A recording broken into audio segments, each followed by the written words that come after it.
Good morning, everybody. How you doing? Well, that's good. Welcome to a PHLY Flyers emergency show brought to you by our friends at Bet365. Download the Bet365 app. Use code PHLY365 when you sign up. Whatever the moment, it's never ordinary at Bet365, and it ain't ever ordinary here in Philadelphia, Charlie. Just not 20 hours ago. I don't know. I'm terrible at math. We discussed the possibility of John Tortorella and his future as the Flyers coach. And we wake up this morning to see John Tortorella relieved of his head coaching duties. Flyers put out a statement kind of straight from the desk of President Keith Jones that he made the difficult decision to move on from John Tortorella. Very surprised at some of the wording of this because I'm seeing so many, Tort stepped down, this and that. He got canned. Charlie, instant reaction. John Tortorella out as Flyers head coach. What were you doing, and what did you think as soon as you saw it? Well, I was in the middle of a run when it broke. I was running on my treadmill in my basement before I was going to head to practice for the morning skate, which is going to happen. It's just that we're getting Danny Briere at 5 p.m. before the game. And then we'll get players after the game to discuss it. It just seems like Briere wants to be the first person to talk about this. He doesn't want the players to be able to, to not mess with, but he wants to be the one who drives the narrative. Now, look, we talked about it yesterday about the comments. I didn't think the comments on their own were worthy of an immediate firing. But what I have to believe is that in the wake of the comments, because one point I made yesterday was that if I'm one of the players in the team, I'm not receiving those comments well. I'm reading them on Twitter because they read very badly. And Tortorella was going to have to address it with the team. And he was almost certainly going to have to address it this morning with the media to clarify what he meant. My assumption, and again, we're going to get more details from Danny Briere at 5 p.m., at least what details he wants to provide. But my assumption is that in the wake of the comments over the last 36 hours that Torts, Danny, Jonesy, Dan Hilferty almost certainly have been discussing what happens next. Because if this move happened, I have to believe it was truly a Freudian slip of sorts from Tortorella, in that after conversations behind closed doors in the wake of that comment, Torts more or less was like, yeah, I'm not the right fit for this. And then Briere's like, well, if you're not the right fit for this, then we're not going to stop doing it. So probably time to part ways. That's my assumption as to what happened. Yeah, that's it. It really seems like there must have been, we said yesterday John Tortorella is going to have to address these comments. Yes. Clearly, he's going to at least have to talk to the team, and we'll see what we get out of him in terms of media, because he can just go not talking about it. It's like, okay, cool, thanks. But he does that stuff all the time. But the way this is worded is so interesting to me. I have the press release right here. Flyers put it out just a little bit ago. Philadelphia Flyers announced today the team has relieved John Tortorella of his duties as head coach. Philadelphia Flyers associate coach Brad Shaw has been named interim head coach and will assume duties immediately. And then, this is from Briere. Today I made the very difficult decision to move on from John as our head coach, said Briere. John played a vital role in our rebuild. He set a standard of play and reestablished what it means to be a Flyer, passion behind the bench, et cetera, et cetera. But it's kind of crazy to me, based on just what we thought the narrative, the power structure was here, the future of Tortorella, not just a coach for this team. It kind of seems like this is cut the cord. He's done. No, and again, we'll definitely get more information and to come. But as of now, it just seems like, see ya, bud. Like, right? Yeah. No, that's exactly what this appears to be, and that's my assumption. Based on this, just based on the way it would have been presented had John Tortorella been expected to move upstairs, that this was a promotion in the Paul Holmgren way, where Paul Holmgren was promoted even if he really wasn't promoted. This seems like they've decided that John Tortorella is no longer a part of this. And again, I can't imagine it was just due to the comments, but the comments almost certainly were what sparked the conversations Yes. that led to this being decided. To me, the most fascinating part about this, and this is the part that I'm going to really dive into, I think, over the next few days, is when they put this structure together in the summer of 2023, Dan Hilferty made it clear that this was meant to be a triumvirate of leadership, that it was Torts as head coach, Briere as GM, Jonesy as president of hockey operations. And the GM and hockey ops hires were made in no small part because of the desire to have John Tortorella stay as head coach. Like, there were people who interviewed for the president of hockey operations job specifically because they pretty much made the decision they wanted Danny as GM. But there were people who were interviewed for president of hockey operations who wanted to be able to hire their own GM and hire their own coach. And they were not allowed to continue in the process because the idea was, if you're taking this job, you are taking John Tortorella and you are taking Danny Briere. Now, Briere might have been easier for people to swallow, but Torts is tough. He's a tough coach to deal with. And I'm sure that there were people who were not willing to just take on the John Tortorella experience as president of hockey operations. And the idea was that Jonesy and Danny would complement John Tortorella very well. I remember I had an interview with Dan Hilferty at the end of that summer. And I asked Hilferty, you've created this triumvirate where one of the reasons why you picked the guys you did was because you feel like they all complement each other. And that's great in theory, but what if one of the three isn't working? Then what happens to the triumvirate when one of the key pieces of the triumvirate has to go? What does that mean for everybody else? What does that mean for the structure of leadership? And Hilferty's response was basically, well, we think it's going to work. Well, at least today, they made the decision that one of the three is not working. And to me, the most fascinating part of this moving forward is what happens to the leadership group. Now, I'm not saying in any way, shape, or form that I think Jonesy and Danny are gone. I do not think they are. I think they are staying. But you build a triumvirate based on the existence of John Tortorella, and now John Tortorella is no longer a part of that. What is going to happen to the leadership group? Now, do you hire a coach who is very clearly subordinate to those two guys? Do you hire another coach to fill in that triumvirate role that's going to have a big part of a big voice in roster moves the way that Tortorella did? This is an opportunity for the Flyers to remake their leadership structure, and I'm fascinated to see what's going to happen now, because I can't imagine the next coach is going to have the same power, the same voice that John Tortorella had, because the triumvirate was built in part to accommodate John Tortorella. And that's the thing I find most interesting, and I just can't wait to get more information on. Like, it's an emergency show. We don't have it. We'll get it at some point. But, like, our assumptions about this power structure, whether they were accurate or not, we kind of have to change them now, because, like, if it was this triumvirate, well, it's not now.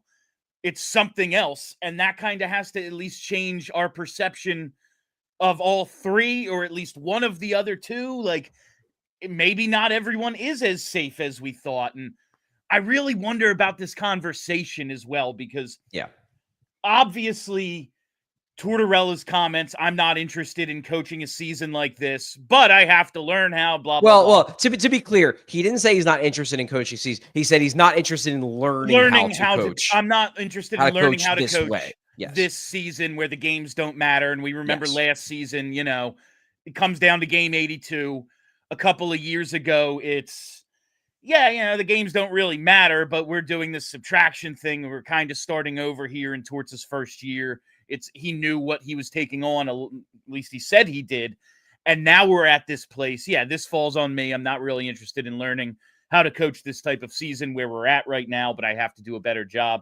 That was Torts just a couple of days ago, again, after the Maple Leafs lost. And now he's out. And it's just crazy to think how quickly this seemed to have happened. But I really do wonder if it was maybe Jonesy and Danny kind of telling him, like, this is the way things are going to be. Like, this is what the rebuild is.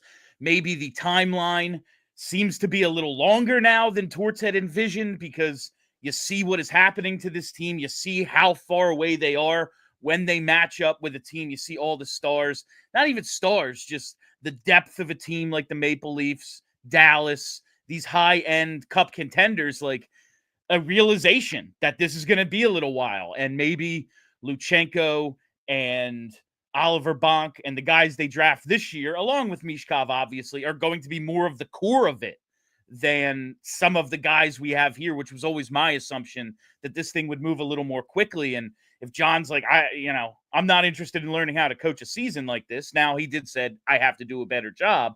But, well, John, it's going to be a couple more seasons like this. That's my initial interpretation of this. Like that's how the conversation went. Do you think I'm off base?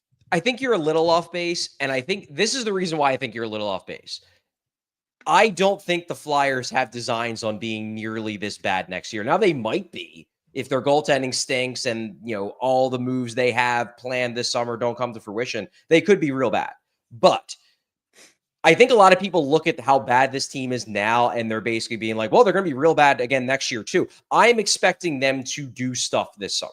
I am.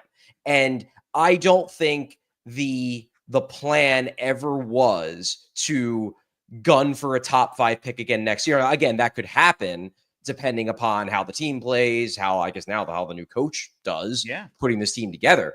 But I always assumed that they were going to go out this summer and make some trades and fill in the roster and not have, the post-March reality be the October to April reality of next year. So I don't think it's that. I don't think it's that Tortorella was like, well, if next year is going to be like it's been since the beginning of March, then I'm not the right guy for the job.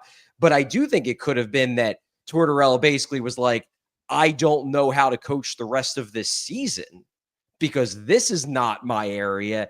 And they were like, well, if you don't know how to do that, and we were already seriously considering letting you go at the end of the season anyway, why not just do it now? I could see that being an explanation. That, too, is something I wanted to bring up. The idea that, we talked yesterday. I started to waver on the idea of him coming, we said it's a conversation, but he's probably back. And yesterday I said, well, I think it's closer to 50-50. And, again, all things 50-50, I know. But, my meter of he's back next year was going the other way. It was trending towards empty, And now he's gone before the season ends. I really wonder if there was some of that, this is the job, that sort of thing. I'm just very interested, how much the Cam York stuff and, if the players were, if a certain leadership group was asked, you said yesterday when I said this seems like it's headed towards a blow up. I don't think those comments when we talked about them yesterday were the end. Apparently they were. Yeah, but apparently they were. But it seemed like there was something else coming. Maybe not even a blow up, but maybe a meltdown. I wonder if it's, and you were like, well, there was a blow up last year with Sean Couturier getting scratched.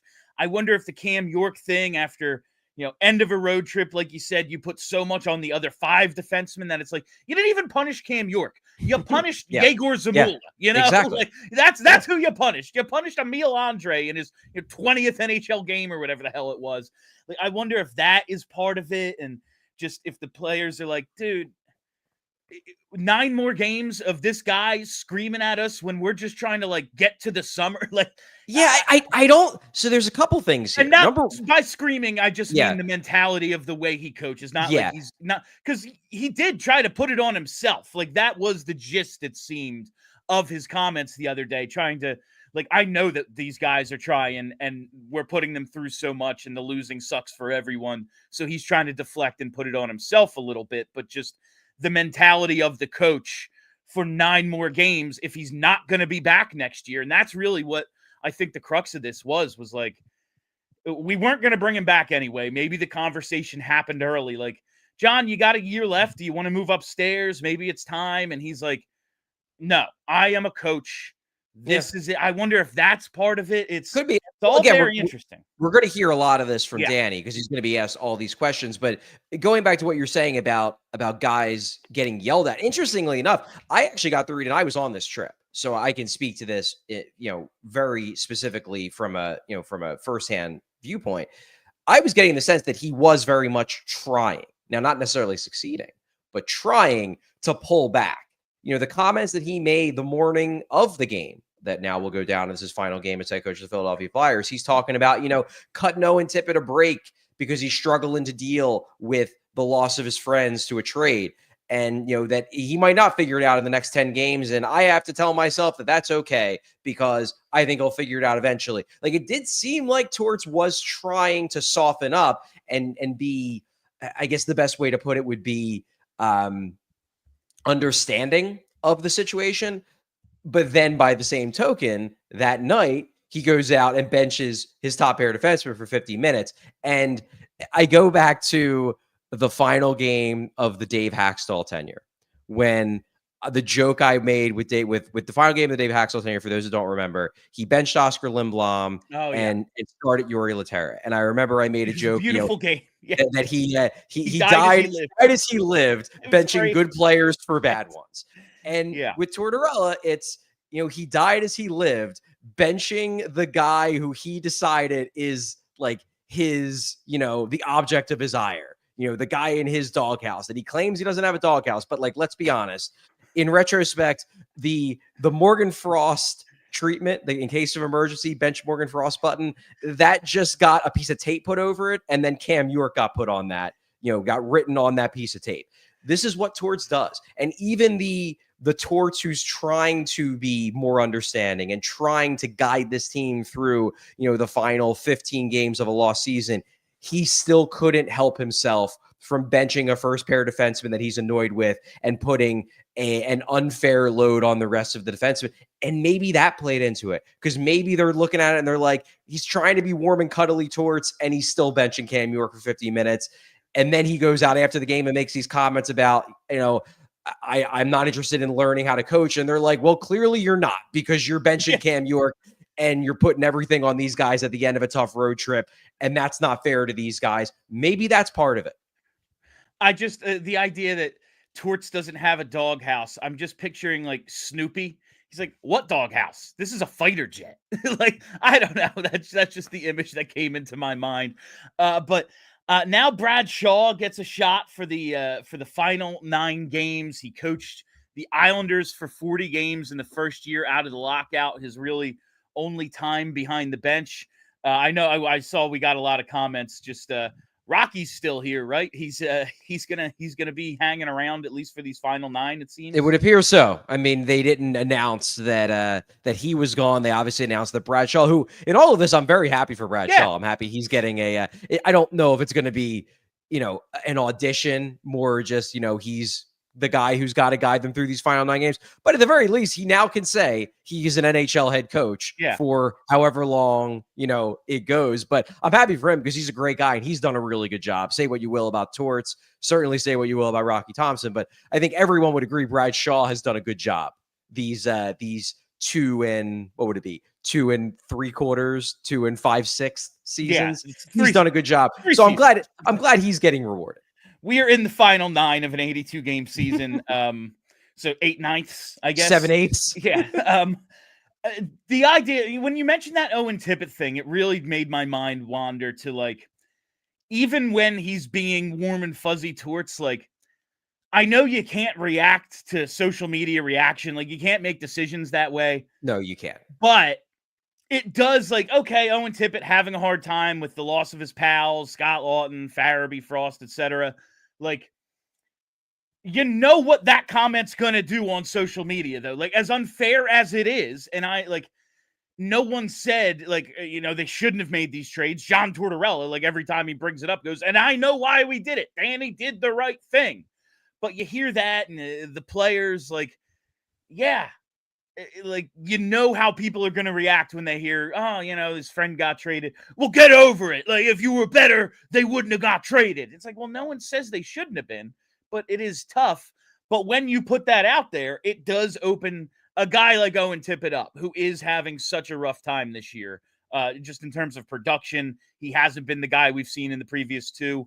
Now, suddenly it's like, and he's getting ripped online for, missing his buddies. And Like, I just think it's maybe death by 1,000 cuts, and the comments were finally, all right, Torts, like we have to go in a different direction. Do you think it's time to move upstairs? And he's like, no, I'm the coach. Yeah. I'm just I interested to see how this all came about. I know we'll never get the full story, but I wish this was the Ron Hextall. Like, it would be awesome if he's at the Holiday Inn Express across the street from the skate zone today, doing his own press conference. I would love to actually get his side of this thing and like the timeline, but I'm sure we'll get something of that nature from Danny, but maybe not the details I'm looking for. I'd have to believe that things like the tip of comments, because this is something that we certainly can fall into the trap of. I certainly hope that the Flyers don't fall into the trap of this. Like, you're talking about, you see people on social media giving Owen Tippett crap for struggling, and Torts is the one who brought that up.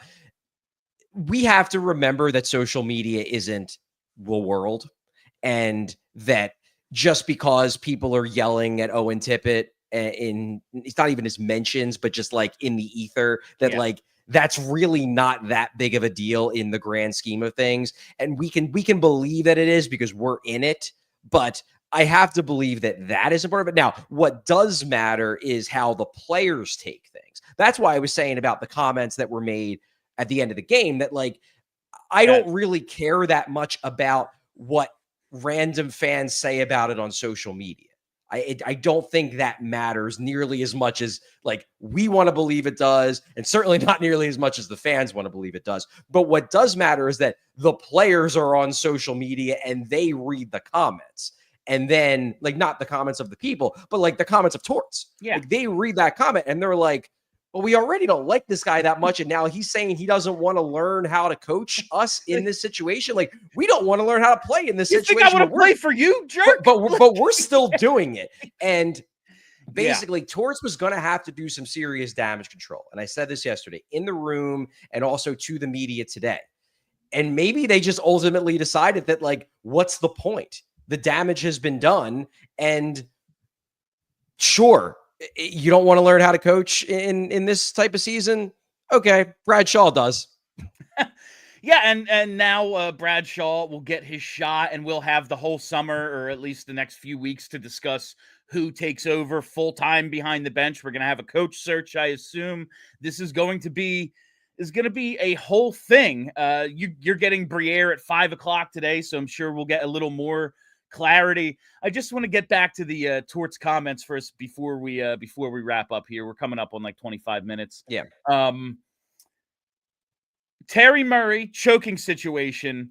John Tortorella not interested in learning how to coach.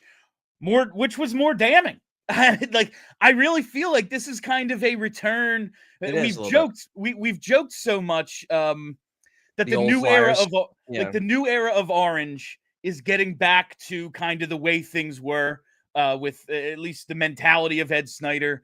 And maybe you do overreact a little bit in the heat of the moment every now and then. And listen, it's John Tortorella, like we said, it's exhausting. I doubt this was Jonesy and Briere see these comments in the newspaper and are like, okay, he's fired. Like, something tells me this was a little bit of a longer conversation, but this does feel a little old Flyer-ish, no? Like, oh man, 9 games left. We were going to move on anyway. F it. Let's pull the cord now, because like we can't move forward after these comments. Do you think maybe it's an overreaction? No, I don't think so. Because this is, I don't know. I just find this odd. Like, it's just kind of getting back to the way things were, which is, it's funny to think like the old Flyers are back, Charlie. Well, the old Flyers are the same as the new Flyers are the same as the old Flyers, to be honest, because the Flyers brand, and I have made this point on multiple occasions, the Flyers brand on ice and off ice has always been and will always be chaos. And this is chaotic. It's chaotic to fire your coach with 9 games left after he makes a comment that goes viral. And like, again, it's not even just social media. Like, Bruce Boudreau, a former coach he's on TSN, he's doing a segment about it. Also, the fact that it happened in Toronto didn't help, because that's the center of the hockey world, the center of the hockey media. That's part of it. So then everyone in Canada is talking about it too, because it was after a Leafs game. Like, that matters far more, I think, than like it going viral on social. Again, the Flyers brand is chaos. This is chaotic. And the Flyers were chaos even when they were when people were saying they weren't being true to themselves. They were just being unintentionally chaotic. We have like 11 super chats. Totally forgot super chats were a thing, so we're gonna knock those out. Man, the fact that you just mentioned Toronto and that hadn't crossed my mind before. I don't know how much of a slip it was. I feel like John Tortorella was done with this job, quite honestly. We give him props for being as savvy as he is with the media. Now, listen, it all worked. 14 goals in 2 games, like that's going to be the end of everyone's rope, and maybe it's just happenstance that it happened against the Leafs, but this gives me a little bit of a different thought on those comments Torts made that ultimately, now we're here. He is no longer the coach. I wonder if he was just kind of done with the job after watching those 2 games. All right, let's get to these super chats. This show went way longer than I even expected it to. A little emergency show for you here on a Thursday morning. Let's kick it off with Gary B. If Rocky is also canned, it might be the best birthday present ever. That's right. It is Gary's birthday. Happy birthday to one of our more regular super chatters. It does seem as if Rocky is going to be staying behind the bench. Well, now. For today. Look, I know everyone wants, it's not everyone, but a lot of people just want like Rocky Thompson's head like paraded around on a pike.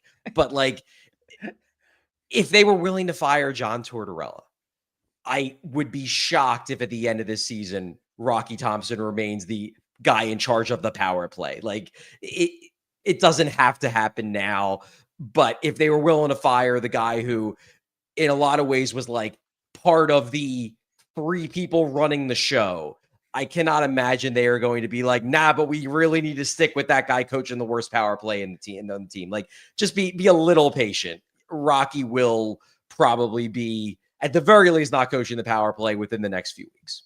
Charlie, real quick, how do you think the team responds? Does this ruin the tank? Like, do you think they have renewed like FU John energy for the final? I just don't think they're that good anymore. All right. And they're very clearly struggling from a leadership standpoint, absent Scott Long. That was the main point of the article I wrote earlier this week. That's abundantly clear that they're struggling in terms of people stepping up. That's not going to change. That said, there are a lot of people in that room who did not like John Tortorella, and there might be a short-term boost just because it's like the bad man is gone, but I don't think it's going to lead to them winning 9 straight games. If this ruins a top 5 pick, I'm going to be honest, I may never forgive Danny and Jonesy. I just don't think they have the horses for them to rattle off 6 or 7 wins. I just don't. But they might win tonight. They might win tonight. All right, this next super chat is from JH. Hell of a birthday gift for our man Gary B. It certainly is. It's chaos, if nothing else. Like Charlie says, they are the chaos organization. All right. Next one here is from JH. Cam York from the top rope. I wonder like how much he's got to be very happy about this. I wonder how much of it was the comments versus the players just being like, dude, we are done with this freaking guy. Now he's saying it's exhausting to coach us. Well, guess what? It ain't a picnic playing for you, pal. I wonder like which weighed more heavily here, but all things we may find out in the coming hours, days, etc. All right, next one here from Steve Hanatko. Charlie asked the question, so it's his fault. Charlie, you've done it again. You have once again. Yeah, good job. Good. That's journalism right there, baby. All the people who say the Flyers media doesn't ask tough questions. Well, coach is out. It's 48 hours less than Charlie asked a simple question. So, boom. Way to go, Chuck. All right. From Boba Fat 31. Oh, he was a DMer for a shirt the other day. He was an entrant. Really? And I was hoping to get to say his name. Boba Fat. Please let Rocky Thompson follow him out the door. I think it's going to happen. He has at most 9 games left. He ain't coming back. Yeah. It's hard for me to imagine that you fire the head coach who probably was Rocky Thompson's biggest defender. I mean, if you watch the interview he did with Ashlyn Sullivan just like last week, he was defending Rocky Thompson, that, what really bothers him is when his coaching staff, and by his coaching staff, it's basically just Rocky Thompson, because nobody's calling for Brad Shaw's head. That it really bothers him when his coaches take heat because they're not in the room and they don't see how smart Rocky Thompson is. Well, Torts was Rocky's biggest offender. Torts is gone. Just wait 9 games. Like, just wait 9 games. I imagine that at the very least, after the season, he will no longer be coaching the power play going into the 2025-2026 season. Just, you got John Tortorella's, you got him gone. Just be a little patient on Rocky Thompson. I know this is just how it goes with assistants. Like, yeah, there's 9 games left. One of them is going to be the interim.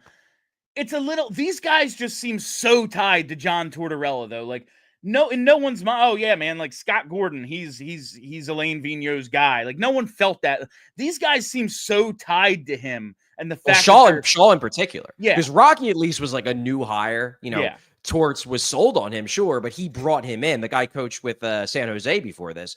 Shaw has been Torts' like right-hand man for years, dating back to the Columbus days, which makes it interesting that Shaw's the guy who gets promoted up to his interim. But I think they just know that he's really good. They don't want to lose him. He gets the shot, and maybe he's the one who sticks around in the organization. And like, it's March 27th. It's not like, oh, well, here's a brand new coaching staff just available to let us get through the season. Like, Phantom's got their own things to deal with. So someone's going to stay. It is weird, though. Like, they just seem so much a part of the John Tortorella experience that they're still here. But like, obviously, that's just the way it goes. Someone has to coach the team, I guess. Not in my world, no coaches, but we'll get there one day, hopefully. No, all right. The next one from JH. What are the chances? God, everyone. This is like, I don't want to go on a rant, but this is very similar to yesterday when I lost my temper about the Gavin McKenna stuff. It's like, you get one thing. It's like, oh, we're going to get a top 5 pick. And then suddenly it's also like, well, you can't just give me that. You also got to give me Gavin McKenna. Like, a lot of people wanted John Tortorella gone. John Tortorella's gone. And you can't even like be satisfied with that for 5 minutes before it's like, we'll fire Rocky too. Like, just let's do one thing at a time, guys. It doesn't have to be everything at once. Also, Rocky Thompson has pioneered the power play that is a major contributing factor in this team, hopefully getting like a top 4 pick. Let's not ruin it with 9 games left. Let's keep some of the dysfunction and not drive this tank off a freaking cliff. Like, I guess that would be, I don't know. Would that be good or bad in this? The metaphors don't come to me at 10 in the morning, but like, let's keep some of the failure going here so we can get like, Misa or Hagens or something. Just saying. That Frondell guy, I like him just because he's different. All right. Draft research hasn't started yet. We got this team to worry about. All right, from Gary B. This firing has Danny written all over it. Flyers don't screw up draft position with wins in the 9 games. I'm very interested to see how the team responds. Like Charlie said, listen, they're bad. They have 5 guys, just 5 forwards in the lineup who are 4th liners at best. You can't really win a ton of games that way. I know the schedule does soften, but even the softening, like, these are teams that are fighting to get into the playoffs, a lot of them, outside of Buffalo, who's been okay lately. I wonder if, like, even if you get that coach fired, dead cat bounce that teams seem to go through just because, like, something new, how much it actually gets them, because they're exhausted from playing for Torts. They're not very good. They want to get out of here, and the goalie stinks. So, like, I don't know. How can they actually win a ton? I just don't think they have the horses to go on a big run. I really don't. Fingers crossed. All right. From Borfus. What's up, Borfus? At work, so just saying hi and holy crap. Let's go Flyers. It is a, Ava has this thing where if I, like, have to wake up, she knows, like, calling my phone or something, like, that's not going to work. So she'll, like, from work, play music over our Alexa speakers. And I'll be like, because I can't just, like, make that stop. Right. That's what she did this morning. It was very much a holy crap. Like, Bill, you got to get out of bed. Something just happened. Like, that was very much a holy crap moment. Certainly, Borfus. All right. Next one here from Aviator. Is there a team the Flyers are modeling the rebuild off of? How would you two rebuild this team? I know Aviator, Comcast 35 won't allow minutes. this team to tank. We're 35 minutes into an emergency podcast. That is a 2-hour-long thing. Yeah. Also, I would just you're say, getting a top 5 pick, Aviator. That's yeah. pretty. You're getting the results of tanking. I would say Florida and Dallas are maybe somewhat of the model, just in terms of rebuild on the fly without tearing down the studs. That's just my. There's again, yeah, that's like a 2-hour conversation, but that's my thing. Florida and Dallas, maybe. All right. Another from Aviator. Feels like this offseason will dictate if the Flyers are doing a proper rebuild or if Comcast is forcing them to make the playoffs next year. They're rebuilding. They are rebuilding. They've picked. Don't need to debate this anymore. They're rebuilding. 5, 7, 11, and top 5 probably. Like, they're not forcing anything. They're rebuilding. Yeah, we'll 100% a rebuild. Like, it's happening. All right. From Sean McGinley. As a newbie Flyer fan in the UK, I'll miss the chaotic madman that is Torts. He's all I've known, and I'll miss the man, but not the coach. Well, welcome to the chaos, Sean. This is what it's been like for 30 years of my life. Geez, I'm 36, so longer. But yeah, welcome. I hope you enjoy. Thanks for making us a part of your new fandom, and I hope you enjoy the chaos as much as we do, because it's a major part of the brand, Sean. Yes, they got rid of this madman. There will be something else ridiculous that happens shortly. I promise you. The brand is chaos. It has always been chaos. It will always be chaos. All right. From Prince Punk, Pens still get number 1 in tank. Conspiracy still on. They're winning too many games, man. People are like, these super chats today are just people trolling me, trying to like pick at the things that annoy me, isn't it? Now we're going with the conspiracy theories again. This is just a coordinated troll job on Charlie O'Connor. I gotta say, I respect the effort from our super chatters. I really do. All right, I think we have some more. Yep, from Zach Anderson. Charlie. Oh, here we go. More trolling. Proves he is Dr. Evil Gritty. This is truly a coordinated troll job on me in the super chats today. I still have never seen them in the same place at the same time. That's it. I've never seen Evil Gritty. I've ever. Never. You don't know. I've never seen Doctor. I've never seen Dr. Evil Gritty ever. Charlie gets so fired up about this because Evil Gritty does say wild stuff, and if people think it's him, it's like kind of ruins his job. But it's not him, and this will get edited to me saying it is. But that's the way it goes. All right, from JH, always love a good Charlie rant. I yell and scream like a lunatic all the time. When Charlie gets a little fired up, it is special. I do very much appreciate those moments when we get raw Chuck. All right. Raw Chuck is funny. From Lip, he had a $1.99 comment. It says, by admitting he's not interested in adapting, he gave up his responsibility to the young players he's supposed to mentor. It's a reasonable point. You know what? That might be the simplest way to put this after 38 minutes of this emergency show. That might be, it might be as simple as that. Everything else might just be like, but that might be the simplest way to put it, Lip. So thank you for that comment. Do we have, I believe that is all the super chats. So that is all the time we have for you on this PHLY Flyers emergency show presented by Bet365. Download the Bet365 app. Use code PHLY365 when you sign up. Whatever the moment, never ordinary at Bet365. We'll be back tonight, pre- and post-game coverage. Wonder what we're going to talk about. I believe Kelly Hinkle will be with me in studio. Charlie will join us after the game. So make sure you're following us right here on the YouTube page. Set that reminder bell so you never miss a live show. Follow us on Twitter at PHLY_Flyers. And follow the podcast as well. Wherever you get those, just search PHLY Flyers. All right, that's it for now. We'll see what happens next. I am Bill Matz. That is Charlie O'Connor. Torts is fired, huh?